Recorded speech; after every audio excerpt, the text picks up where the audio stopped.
Wesh les gars, aujourd'hui on va jouer à un jeu qui est le monument du JRPG, mais à qui malheureusement pas beaucoup de monde a joué. C'est de 86, c'est un peu démodé, mais c'est un monument, il est incroyable à jouer. Et aujourd'hui on va le découvrir ensemble pour ceux qui l'ont jamais découvert et qui étaient curieux mais qui n'ont pas envie de s'atteler à une tâche aussi titanesque tout seul parce que c'est chiant, faut grind, faut farm, des fois c'est cryptique, on sait pas trop où aller.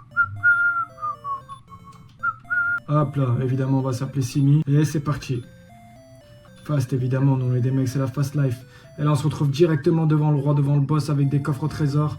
Le descendant d'Erdrick, écoute-moi bien. On m'a dit qu'Erdrick, donc mon daron, il a combattu les démons avec une boule de lumière. Ensuite le Dragon Lord est arrivé et il a volé mes boules. Maintenant Simi, c'est à toi d'aller restaurer la lumière et d'aller restaurer la paix dans notre contrée. Le Dragon Lord doit être vaincu. Maintenant prends tout ce qu'il y a dans ces coffres qui peut t'aider dans ta quête et Selene. J'ai trouvé la clé magique, voilà, 120 pièces d'or. Une torche. Les Zahar, là, il me donne un bout de bois, 120 pièces d'or, et Selene va sauver le monde. Là, mais comment ça fait que ce pélo, il est encore roi? Wesh frère, une révolution, tu tombes normalement. Qu'est-ce qu'ils ont à dire les gardes d'ailleurs? Si tu as pris tous les trésors, tu vas trouver une clé. Ah vas-y, je suis pas un triso non plus frère. Et ouais, ce jeu il est tellement cryptique frère que tu dois sélectionner l'option escalier quand tu descends. Là, on est dans le château. Elle, je lui parle. Il y avait un temps où Brekonari était un paradis, ensuite le Dragon Lord est arrivé et il a niqué Hala. Mais où puis-je trouver la princesse Gwaelin? Ah oui, parce qu'il faut sauver aussi la princesse, enfin il faut. C'est ça qui est trop marrant dans ce jeu, c'est que là tu peux laisser la princesse à tout jamais dans sa grotte, sans jamais la ramener à son daron, le roi il va rien dire, il s'en pète un rein. On va tout de suite aller s'acheter de quoi devenir chaud. Ah putain, slime rouge. Crois-moi qu'un slime rouge avec juste mes points il va me faire mal. Ah non, ça va. On va tout de suite aller s'acheter de quoi devenir chaud. Là, c'est lui qui me vend les épées, etc. Yes, je vais t'acheter un club, des vêtements, tout simplement. Zarma, là, il est à poil, là.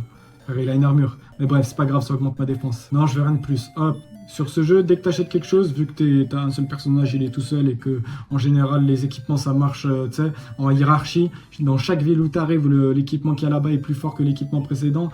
Et ben, en fait, dès que t'achètes un truc, ça s'équipe tout seul. Regarde, As, status. Voilà, Weapon Club, Armor Close, tu vois là.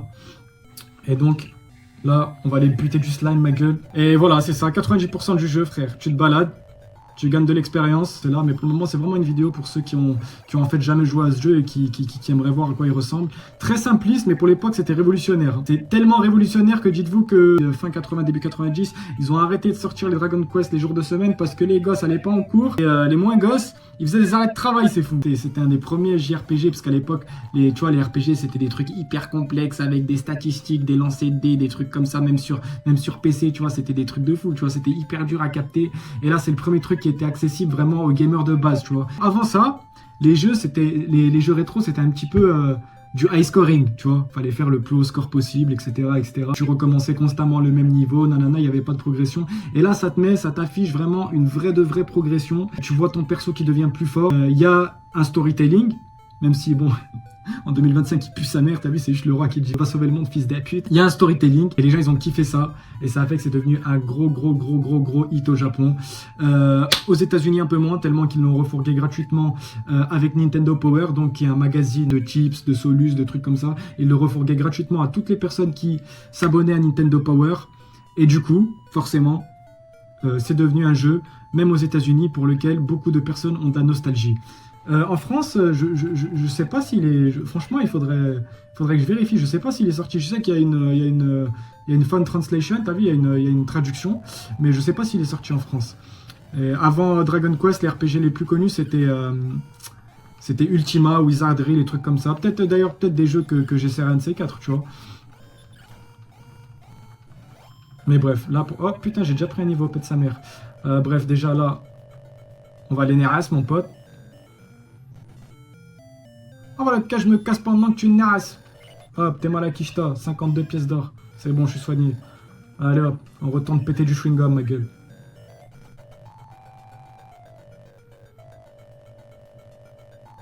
Regarde, je sais pas, regarde. C'est quoi, j'enlève, j'étais en fast forward pour que ça aille un peu plus vite, mais juste écoute cette musique, frère. Écoute cette musique, enfin, même celle-là.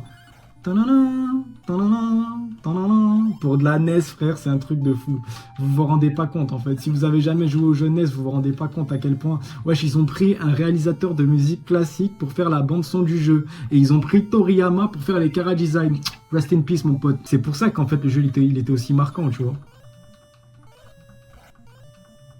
Pour moi, c'est le JRPG. Pour moi, c'est le JRPG. C'est le père du JRPG. C'est pas Final Fantasy, ma gueule. Hein. C'est Dragon Quest, hein, je te le dis. Écoute-moi cette musique, frère. Elle respire la sérénité. Elle donne envie de rester, de jouer toute la journée, frère. Franchement, ce jeu, je l'ai fait et je l'ai refait et je l'ai refait et je l'ai refait et je l'ai refait. Et là, peut-être que j'irai jusqu'au bout, tu vois. Parce que souvent, je le fais parce que je le kiffe et j'arrête juste avant la fin, tu vois.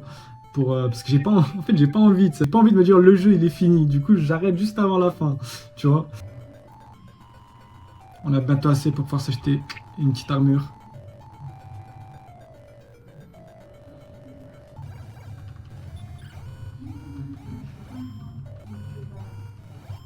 Ça y est, on est one shot, on est devenu parpaing chaud. Juste avec un club, mon pote. Si ça, c'est pas le chevalier de la légende, si ça, c'est pas l'élu de la prophétie, frère. Moi, j'ai parlé trop vite du coup, parce que celui-là, il m'a harag. Bah écoutez, c'est tout pour cette fois. Si ça vous a plu, je ferai un épisode 2.